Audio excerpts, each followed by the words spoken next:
A lot of what Rachel and Bradley have said is exactly the same sort of experience that I've had. My second venture, I set up in the end of 2003, November 2003, and 5 years on, we are about 25 million turnover with a profit about 1.5 million, with about 250 employees and 12 shops, so all looking like it's going pretty well, and still growing right now in the current recession. So we're still growing at something like 40–50% a year.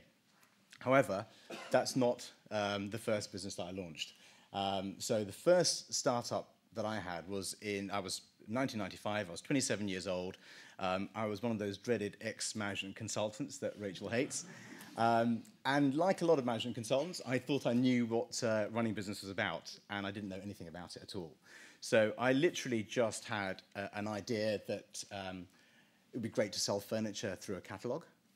Maybe people can buy it at home. Maybe I don't need stores. That was it. That was the only thing I had. And I thought, yes, that's brilliant. That's all I need to have to start a business. There's no point doing any research, talking to anybody, investigating anything. I'll just quit my job and then I'll just start. And I'll do it from home, and got quite a big lounge, so I'm sure I can put a lot of furniture in there. And the spare bedroom was the call centre, which is me and my partner at the time. And we'd put on our very first catalogue that it was something like an order line open from 8 in the morning till 11 at night, 7 days a week. But we had no staff, so that meant that was us. I don't know why we did that, but we just did that without thinking about it. And so completely started without any research, anything at all, just went into it, complete blind optimism that it would work. And it was a horrible, horrible, slow grind. Spent all of our savings, first off, in printing something like 20,000 catalogues, got all my friends together to distribute them across the whole of London, because we thought it'd be great to just send catalogues through people's doors, and they'll definitely buy.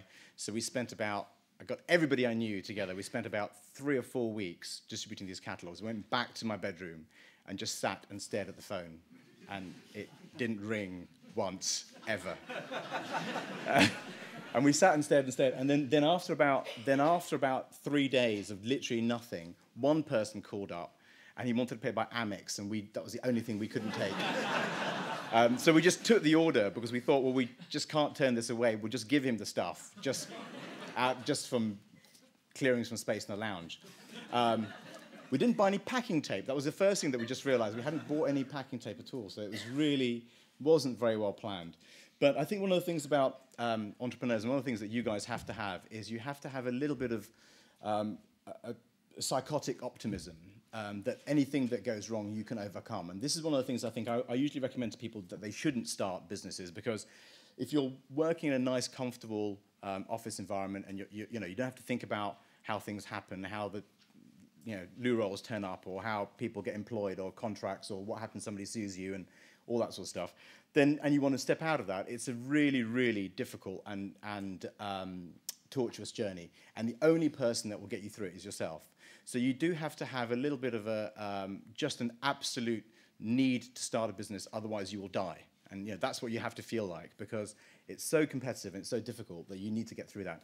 If you do, it's the best thing ever, because it's just so much fun to be able to make something and see it working and see people buying what you're selling and that sort of stuff. So first off, you will go through exactly what Rachel was describing earlier on, what Bradley was saying about all these ups and downs, and the only person to really get you through it is yourself. So if you don't have that strength of character and you don't have that huge amount of reserve, that as soon as something goes wrong, you go, nope, that's fine. So we'd spent all our life savings in this catalogue that produced 3 orders, and we thought that was great, because we knew exactly what was wrong with the catalogue. And all we needed to do now was remortgage the house and then produce another catalogue, and that's exactly what I did. So we remortgaged the house, produced another catalogue, and didn't send it through the door. We did save some catalogues as a mailing list, did a little bit of marketing, it sort of worked. Actually thought that, what's really important is the products that we're selling in the catalogue, not how we're distributing it to people. So we started to focus on product, which was the first thing. Wow, that's a really good idea. And supply chain and buying stuff and everything else. So we then again, that ridiculous amounts of optimism. At that point, we should have just given up and said, forget this, we don't know what we're doing, we're clueless, and just gone back to our jobs. But we, ventured on, remortgaged the house, did another catalogue. It sort of worked enough to be able to look vaguely like a proper catalogue. Wasn't really a business. Managed to eke it out long enough that we got some other investors to come in who were unfortunately not very wise in the event later on, but managed to get some money from them to try and roll it out. And the business started to work. And I think one of the things, again, that Rachel said earlier on was that when you do get the formula right, you'll know it's right because it will just work without you trying anything. If you're trying to market and advertise and you think that you just need to spend more money on marketing and people don't get it, then the formula isn't right. There's something wrong with your product. You should be able to sell stuff without people even knowing you exist. And this is the best businesses, people will come to you, they will find you, they'll know that you're out there. Because just through word of mouth, one person buys something, they love it, it will spread. So we just eventually realized that the marketing was a waste of time. It was really about the product and really about what we're doing in terms of how the business is run. We then sort of hit the next series of issues where, in a way, we were a victim of our own success. The business grew very, very strongly. We really ramped up the growth. We got to something like about 7 or 8 million pounds in turnover. We were always losing money or borderline break even, but we sort of thought, well, it's fine to lose money for the first 3 or 4 years. It doesn't really matter because you'll get there eventually. And we just carried on that mindset. We had a lot of investors who were saying, push the growth, don't worry about the profitability of the company. And then we went one step too far, basically on a foundation that wasn't right. So the foundation of the business wasn't what it should be. And we grew, pretty much doubled in 1 year, went up to from 6 million to 12 million, not through hardly trying, just through people wanting to buy stuff that we really couldn't deliver properly. And it's an amazing thing when that actually works. And you don't want to turn that away. You don't want to turn business away. But actually, there are times when you should turn away orders, when you get to that sort of stage. And what happened was that although we had a great-looking product and a nice catalogue and nice various bits of the business, we weren't delivering on what the business was about. The operational side of the business completely was terrible. And so we just ended up burning up all the cash that we had, got to a stage where the issue was either, right, we go into administration, sell on the business to somebody else, at least my guys that are running it can carry on running the business, or it's going to fold anyway. And so we just ended up with this horrible, through this huge, painful growth process and ending up with pretty much nothing at the end is where I ended up. And here, at that point, I took a year. I had a 1 year non-compete clause with the guys that bought it, so I couldn't do the same business again, which is great because then I had a year off doing nothing at all, and just sort of went and bought a place in Spain and hid there for a little while and did it up and painted and stuff like that. And then again, the sort of blind, ridiculous optimism of entrepreneurs thought, great, I'll do it again. That's exactly what I should do. I know exactly what it is now. I've lost my house, I've lost everything else, but I know what to do and I will start again. Got in touch with all my old employees and got them back because they all loved to work for me and they wanted to work for me again.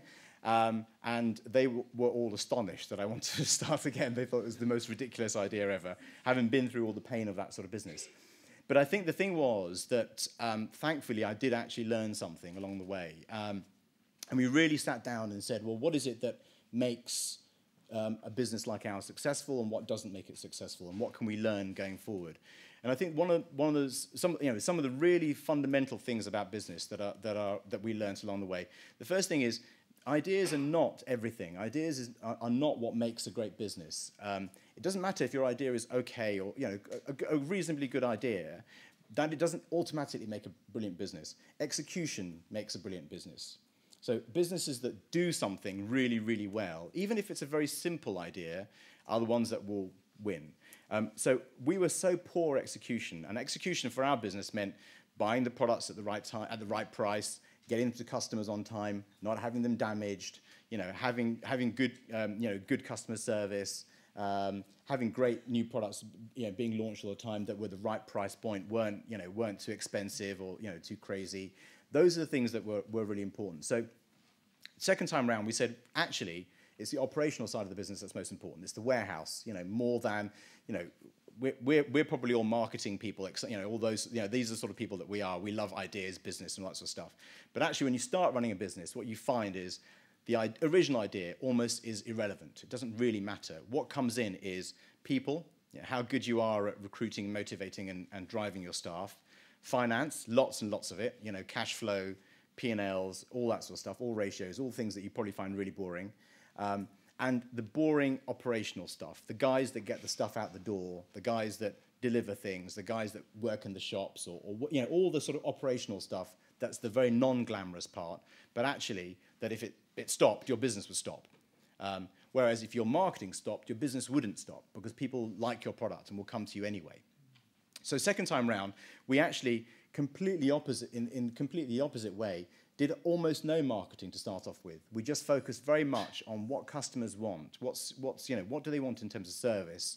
What do they want in terms of product? And it's not, you know, it wasn't a revolutionary thing. We just said, well, you know what? There isn't that much affordable, aspirational furniture out there. Maybe, you know, there aren't that many exciting furniture brands, and none of them do the whole service thing very much. So you have to buy a sofa, you have to wait 6 weeks, 8 weeks, whatever. We're going to hold everything in stock. We're going to design it ourselves, and we're going to deliver it to customers. And so that was the sort of idea out the way, you know, and that was like a very straightforward thing. Then really what makes a business work then after that is how we executed it. So to say, actually, we want to make money from day one. And so I think the whole thing of, okay, we're going to lose money for 2 years, 3 years, you know, it's an old fallacy. Most people don't have the money to be able to lose. And secondly, if you do have the money to lose it, what you'll be doing is building a machine that is made for losing money, rather than building a machine that makes profit. So we made a profit about 5 months after we started, and every financial year since then we've made a profit, including last year, and this year hopefully we started off quite well already in the year. And that's simply by just keeping things very simple, focusing on keeping our fixed costs really low, starting off with a very small team, and most importantly, just having something that people want to buy, and focusing on customers and understanding what they really want, and delivering that as best we could. Other things that we were doing, which, you know, part of our business, just about multi-channel, those sorts of things. But those are things that are specific to every particular, you know, particular industry. But all I would say is that you really need to, if you think that you've just got a great idea and people will love it, that's almost a very, very small part of it. Then you've got to try and think about supply chain, logistics, people, HR, profitability, finance. And in that, spend as much time as you possibly can researching how to do that. Talk to as many people as you can. We talked to nobody, and that was such a mistake. Just pick up the phone and talk to people. You'd be surprised how many people you know, will talk to you. People just call me up out of the blue, and I just tell them stuff. I don't really think about it, and they just say, yeah, go and source it from here, do that, whatever. You know, so you will find that people will be able to share that, and be honest about what your strengths and weaknesses are. If your only strength is that you are burning with desire to start a business, that's fine and that's great, but don't be a fool to think that that makes you great at finance and great at logistics and great at supply chain and sourcing and everything else. It doesn't.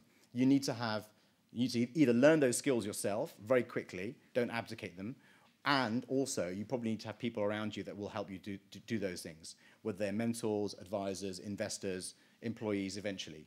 You may not be able to start off that way, but you just need to be able to say, right, I'm rubbish at accounts, I need to get it sorted out, and I need to make sure that that works. And I also need to make sure that whoever I put in that place, I don't just leave them to get on with it, which is another mistake I made the first time round, but I actually watch what they're doing and understand what they're doing and get involved in what's happening. So if you know, you have to manage all the aspects of your business, even if other people are supporting you.